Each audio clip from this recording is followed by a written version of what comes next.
Since the dawn of time, humans have never ceased to allow himself to dream. From antiquity, with its gods and heroes, to our days, through the Middle Ages, with the Arthurian legends, to the Renaissance, the 19th century, and the democratization of the novel. But one day, two people were inspired by the kinetoscope, an object that allowed you to view a film by looking into it. Thanks to it, they created an object that could project these films for all to see. The year was 1895, and the Lumiere brothers had just invented cinema.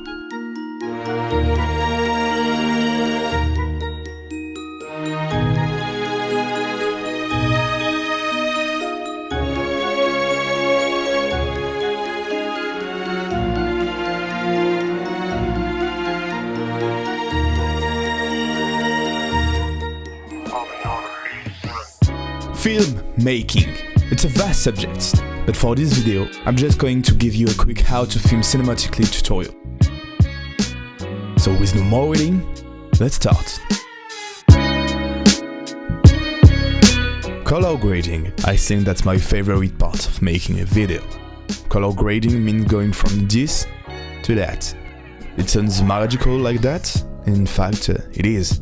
It's a field that requires an enormous amount of knowledge to be 100% controlled. In other words, you can change the contrast, saturation, shadow colors, highlight, or midlight. You can also change the color of colors. And for the record, I'm colorblind. Color grading allows you to express an emotion, a feeling, without having to do anything. Or almost.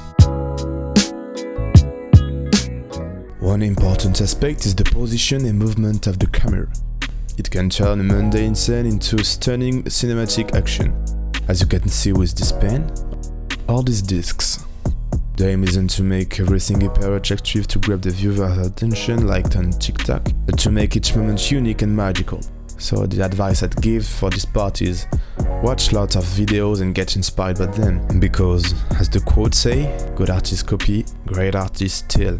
Another piece of advice, which is often a great principle in image theory, is to use the rule of thirds to get subjects well positioned in the image without getting bogged down. You mustn't take this as the absolute truth, because I can point to you a huge number of counter examples, but it's a good start.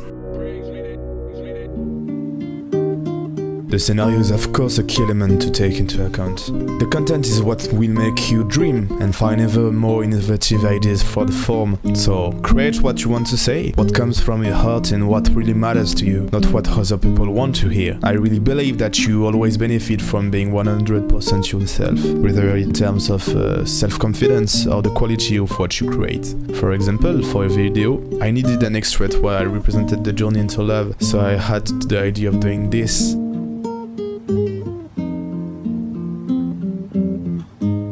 I will never have done it without reading the theory first, so take your time and go for it. The video is coming to an end, so I've certainly not been exhaustive about what filmmaking represents, but I hope I've given a good idea. To finish, if I have to give one piece of advice, whatever the activity, it will be not to be a perfectionist. As Pierre Ninet so aptly put it, perfectionism is an hindrance to action and creativity. You have to accept that you're not good at the beginning if you want to progress. And with discipline, becoming better every day.